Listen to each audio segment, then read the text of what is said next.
Novel توان، writer کا نام ذیشان حیدر۔ رات کے 2 بج چکے تھے۔ میں ہوٹل میں اپنے کمرے میں بیٹھا نئی کہانی کے بارے میں سوچ رہا تھا۔ دماغ الجھا ہوا تھا، کچھ سمجھ نہیں آ رہی تھی کہ کیا لکھوں۔ اوپر سے سگریٹ بھی ختم ہو گئے تھے۔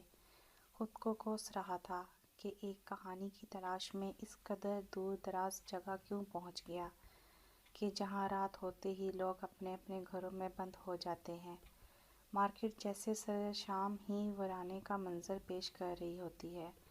نہ جانے اس شہر کے باسی رات سے اس قدر خوفزدہ کیوں ہیں۔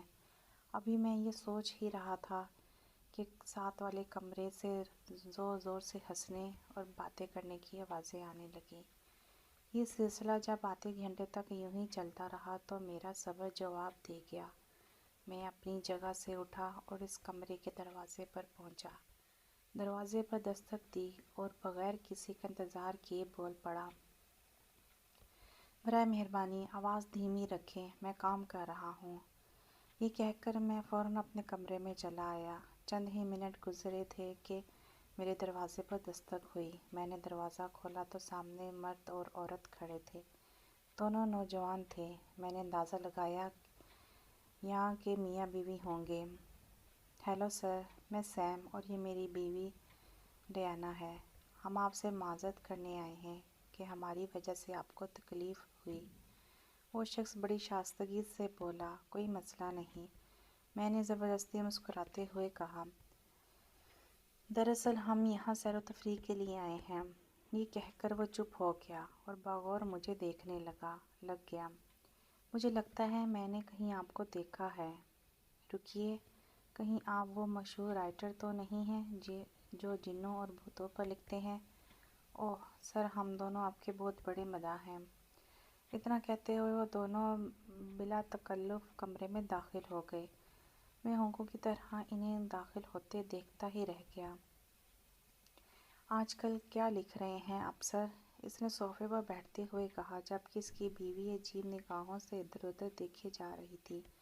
کچھ نہیں، بس ابھی سوچ ہی رہا تھا۔ میں ابھی تک ان کی اس بے تکلفی پر حیران اور پریشان کھڑا تھا۔ مطلب ابھی تک کچھ ذہن میں نہیں آیا۔ اس نے جیب سے سگریٹ کا پیک نکالا اور میری طرف بڑھاتے ہوئے کہا، پہلی بار مجھے کچھ خوشی محسوس ہوئی ان کے آنے پر۔ میں نے ایک سگریٹ نکالی اور گویا ہوا، نہیں کوئی نیا آئیڈیا نہیں آ رہا ذہن میں۔ اس کی بیوی ابھی تک خاموشی سے کمرے کی دیواروں کو گھورے جا رہی تھی۔ کوئی بات نہیں، میں اور ڈائنا آپ کی مدد کر دیتے ہیں۔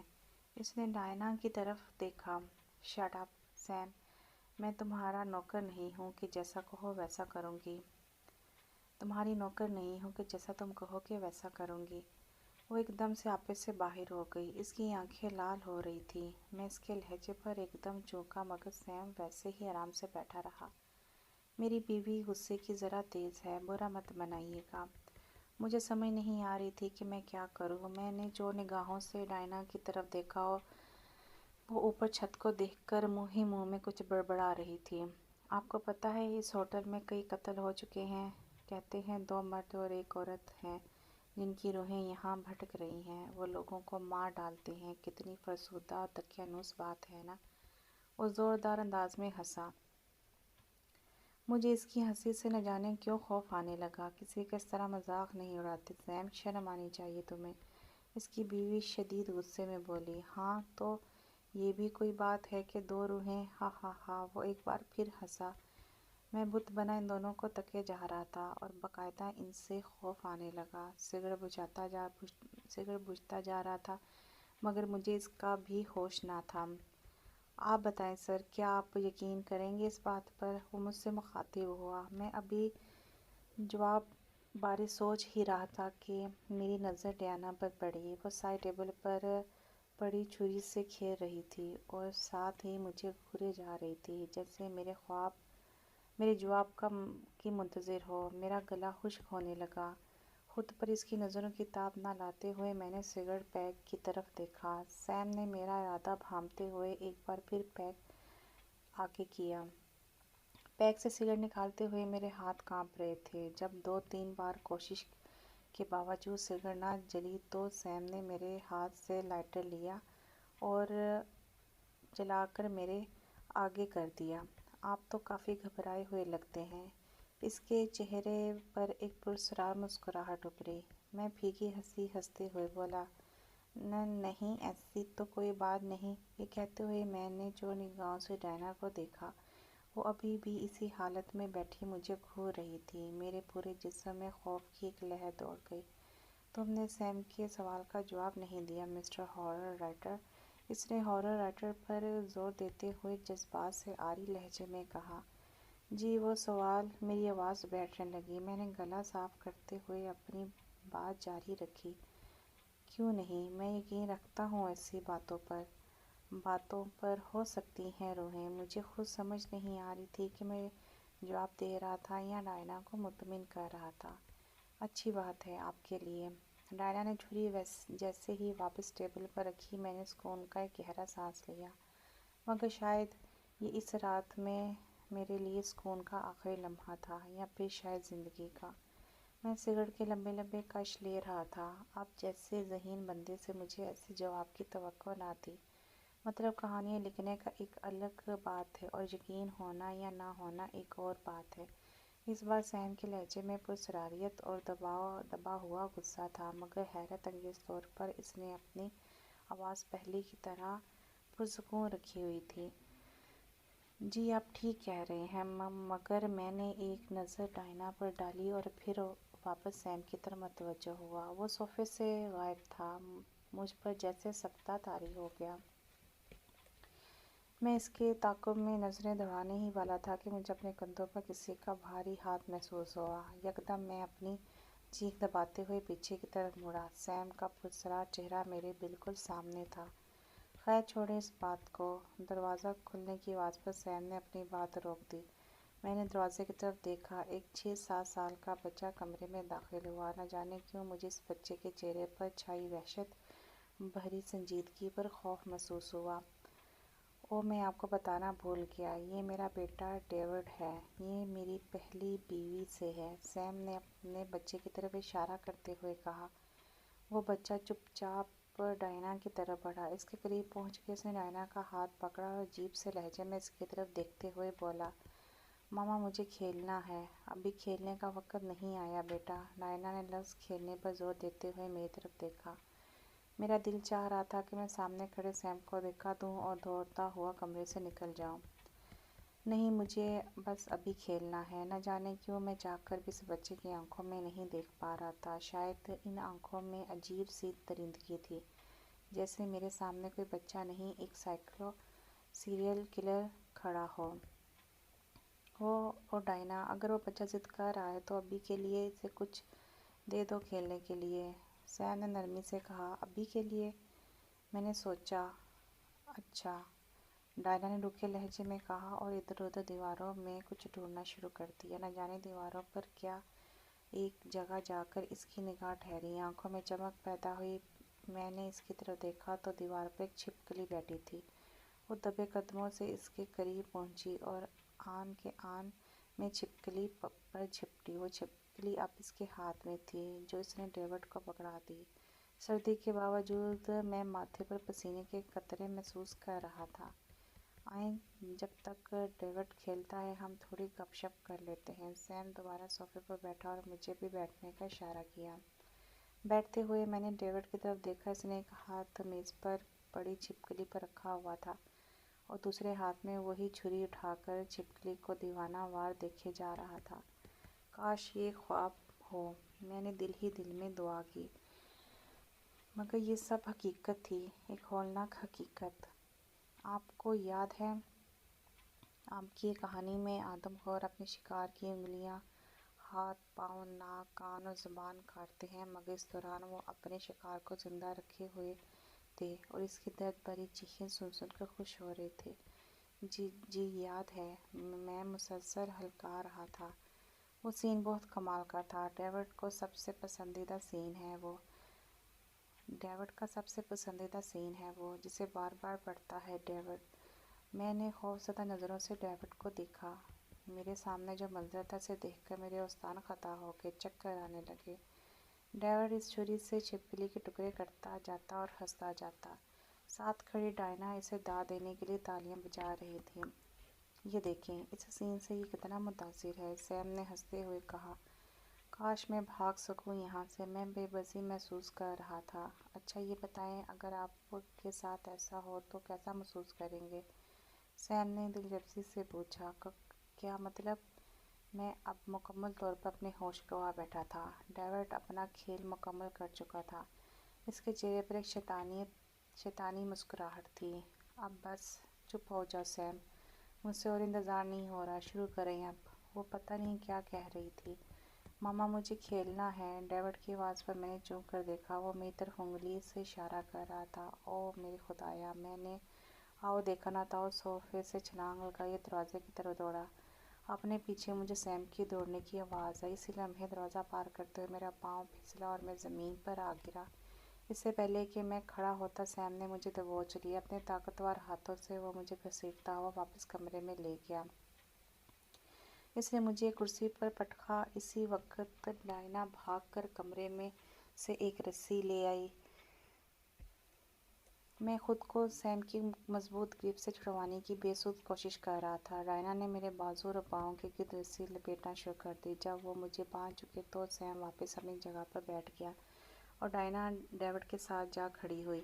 اب میں مکمل طور پر ان کے رحم و کرم پر تھا۔ Cigarette mister writer?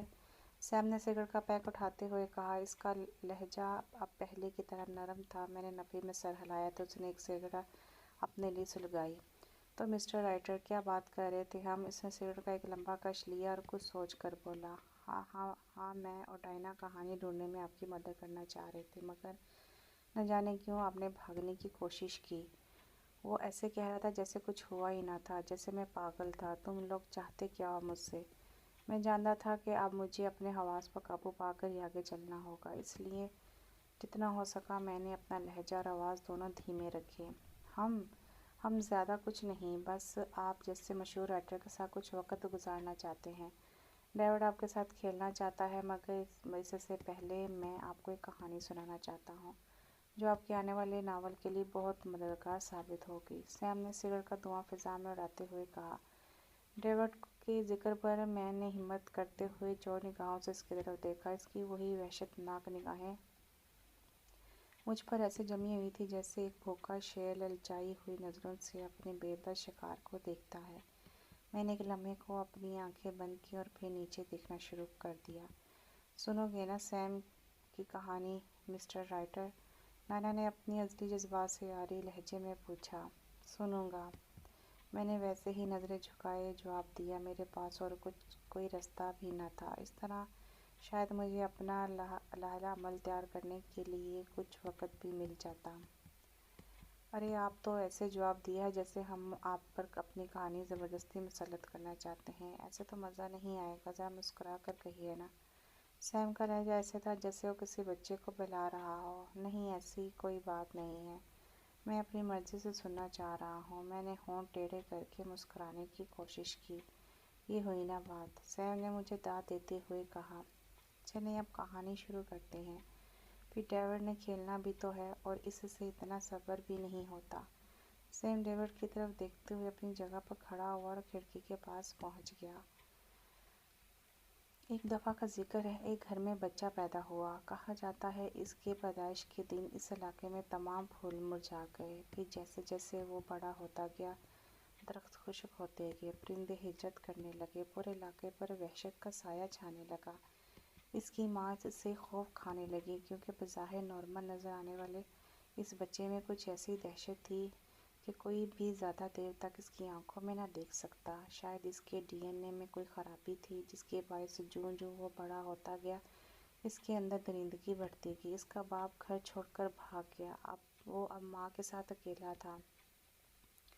سیم نے میری طرف دیکھا، مجھے متوجہ دیکھ کر اس نے اپنی کہانی جاری رکھی۔ پھر ایک صبح جب پتہ چلا کہ اس کی ماں غائب ہے، اس چھوٹے سے علاقے میں کسی سے کچھ نہیں چھپ سکتا تھا۔ پولیس کو خبر کی گئی، تحقیق ہوئی، ادھر ادھر ڈھونڈا گیا مگر وہ نہ ملی۔ سیم ایک بار پھر چپ ہو گیا۔ باہر بادلوں کے گرجنے برسنے کی آواز آ رہی تھی۔ میں چاہتا تھا کہ سیم خاموش نہ ہو کیونکہ جب تک وہ بولتا رہتا میری توجہ بٹی رہتی۔ اور پھر کیا ہوا؟ اور پھر مسٹر رائٹر ایک دن ہمسایوں نے محسوس کیا کہ اس کے گھر سے تفن اٹھا رہا ہے۔ پورا دن جب تفن ختم نہ ہوا تو پولیس کو مطلع کیا گیا اور پھر پولیس کی چھان بین کے دوران ایک ایسا خوفناک انکشاف ہوا کہ اس علاقے کے لوگ آج تک اس خوف سے باہر نہیں آ سکے۔ سیم چپ ہو گیا۔ کمرے میں ایک دم سناٹا چھا گیا۔ میرے اندر تجسس بڑھنے لگا۔ کیسا انکشاف؟ میں نے بے چینی سے پوچھا۔ او مسٹر رائٹر، اتنے بے چین کیوں ہو رہے ہیں؟ ابھی تو پوری رات پڑی ہے۔ سیم نے ہنستے ہوئے کہا اور پھر اس نے ڈیوڈ کی طرف دیکھا۔ ڈیوڈ کی آنکھوں میں اضطراب تھا۔ کیوں نہ تھوڑی دیر کہانی روک کر ڈیوڈ کا دل بہلایا جائے؟ بیچارہ کب سے آپ کے ساتھ کھیلنے کے لیے بے چین ہوا جا رہا ہے۔ کیوں ڈائنا؟ سیم نے ڈائنا کی طرف دیکھا۔ پورے عرصے میں پہلی دفعہ اس کی آنکھوں میں ایک عجیب سی چمک دیکھی میں نے۔ میرا دل بہلنے لگ گیا۔ آؤ ڈیوڈ، مسٹر رائٹر کے ساتھ کھیلو۔ شاباش۔ اور ہاں، بس تھوڑی دیر کے لیے۔ ابھی بہت وقت باقی ہے۔ ایک بار نہ کھیل لینا سارا۔ سیم نے اسے نصیحت کرتے ہوئے کہا۔ ڈیوڈ نے رضامندی میں سر ہلایا اور پھر چھری اٹھا کر میری طرف بڑھنا شروع کر دیا۔ میں جنونی انداز میں خود کو رسیوں کی قید سے آزاد کرانے کی کوشش کرنے لگا۔ مجھے اس طرح مچلتے دیکھ کر ڈائنا زور زور سے ہنسنے لگی۔ ارے یہ کیا؟ ڈر کیوں رہے ہیں؟ آرام سے بیٹھیں، بچہ ہے، کھیلنے دیں نا، سیم نے مسکراتے ہوئے کہا۔ اور اس کی بات کو سنا انسنا کر کے میں اپنی کوشش کرتا رہا۔ ڈیوڈ میرے نزدیک آ کر کھڑا ہو گیا۔ وہ کافی دیر مجھے رسیوں کے ساتھ زور آزمائی کرتے دیکھتا رہا اور آخرکار میں نڈھال ہو گیا۔ میری طاقت جواب دینے لگی، سانسیں پھولنے لگیں۔ میں نے ایک بار رحم طلب نگاہوں سے سیم کی طرف دیکھا، مگر وہ سینے پر ہاتھ باندھے اس منظر سے محظوظ ہو رہا تھا۔ ڈیوڈ میرے قریب پہنچ گیا۔ اس کے ایک ہاتھ میں چھری تھی جبکہ دوسرے ہاتھ سے وہ میرے ہاتھ کی انگلیاں گن رہا تھا۔ میری آنکھیں خوف کی وجہ سے پھیلتی جا رہی تھیں۔ ڈیوڈ کا ہاتھ فضا میں اٹھا۔ میں نے فوراً اپنی آنکھیں میچ لیں اور منہ دوسری طرف کر دیا۔ یکدم مجھے ایسا لگا جیسے کسی نے ایک نوکیلی سلاخ ٹھیک میرے ہاتھ کے درمیان گاڑ دی ہو۔ میں درد کے مارے چلانے لگا۔ وہ چھری میری ہتھیلی کو چیرتی ہوئی بہت گہرائی تک جا چکی تھی۔ میرے ہاتھ سے خون کی ایک چوڑی دھار بہہ رہی تھی۔ اپنا خون بہتا دیکھ کر میرے ہوش مزید اڑ گئے۔ ایک بار پھر میں نے چلانے لگا۔ میں چیخ رہا تھا، ڈائنا کہکے لگا رہی تھی، سیم مسکرا رہا تھا اور ڈیوڈ میرے ہاتھ میں لگی چھری نکال رہا تھا۔ یہ سوچ کر کہ شاید وہ ہوٹل میں کوئی میری آواز سن لے، میں زور زور سے مدد کے لیے پکارنے لگا، مگر بے سود۔ بس ابھی کے لیے اتنا ہی کافی ہے ڈیوڈ، سیم نے ڈیوڈ سے کہا۔ اس کے چہرے پر مایوسی چھا گئی۔ پاپا پلیز، ایک بار پلیز۔ اس نے آنکھیں گھما کر معصومیت سے کہا۔ نہیں، ابھی رائٹر انکل تھک گئے ہیں نا، انہیں تھوڑی دیر آرام کرنے دو۔ ڈیوڈ نے منہ بنا کر ڈائنا کی طرف دیکھا۔ سیم، بچے کو کیوں منع کر رہے ہو؟ تھوڑا سا اور کھیلنے دو۔ مسٹر رائٹر نہیں تھکے، وہ خود بہت انجوائے کر رہے ہیں۔ کیوں مسٹر رائٹر؟ ڈائنا نے مجھے گھورتے ہوئے پوچھا۔ میں بے بسی سے اسے دیکھتا رہ گیا۔ اچھا تو تم کہتی ہو تو بس ایک بار کے لیے۔ سیم کی اجازت دینے پر اس نے بے چارگی سے ڈیوڈ کو دیکھا۔ وہ مسکرا رہا تھا۔ اس بار وہ نیچے بیٹھ گیا، میرے ننگے پاؤں کو اپنے ہاتھ سے سلانے لگا اور ایک بار پھر اس کا ہاتھ فضا میں اٹھا۔ اس بار چھری نے میرے پاؤں میں سوراخ کر دیا۔ اب کی بار چیخوں کے ساتھ میری آنکھوں میں درد کی شدت سے آنسو بھی تھے۔ کمرہ ایک بار پھر میری چیخوں اور ڈائنا کے قہقہوں سے گونج رہا تھا۔ سیم نے ڈیوڈ کی طرف دیکھا۔ اس کا مطلب سمجھتے ہو؟ ڈیوڈ نے وہ خون آلودہ چھری میرے پاؤں سے نکالی اور داد طلب نگاہوں سے ڈائنا کی طرف دیکھا۔ واہ ڈیوڈ، تم تو بہت اچھا کھیلنے لگے ہو اب، ڈائنا نے تالیاں بجاتے ہوئے کہا۔ ڈیوڈ مسکراتے ہوئے کھڑا ہوا اور واپس ڈائنا کی طرف چل دیا۔ تو مسٹر رائٹر، بہت ہو گئی انجوائمنٹ، اب واپس کہانی کی طرف آتے ہیں۔ اب مجھ میں کچھ بولنے کی سکر نہ تھی، بس بے چارگی سے اسے دیکھنے لگ گیا۔ تو انکشاف کی بات ہو رہی تھی۔ پولیس اس کے گھر پہنچی۔ پتہ چلا وہ تفن کچن سے آ رہا ہے۔ جب پولیس کچن میں پہنچی تو سامنے ایک روگنڈے کھڑے کرنے والا منظر تھا۔ سیم نے رک کر مجھے دیکھا۔ باہر بادل زور سے گرج برس رہے تھے، بجلی کڑک رہی تھی۔ وہ واپس صوفے کی طرف بڑھا۔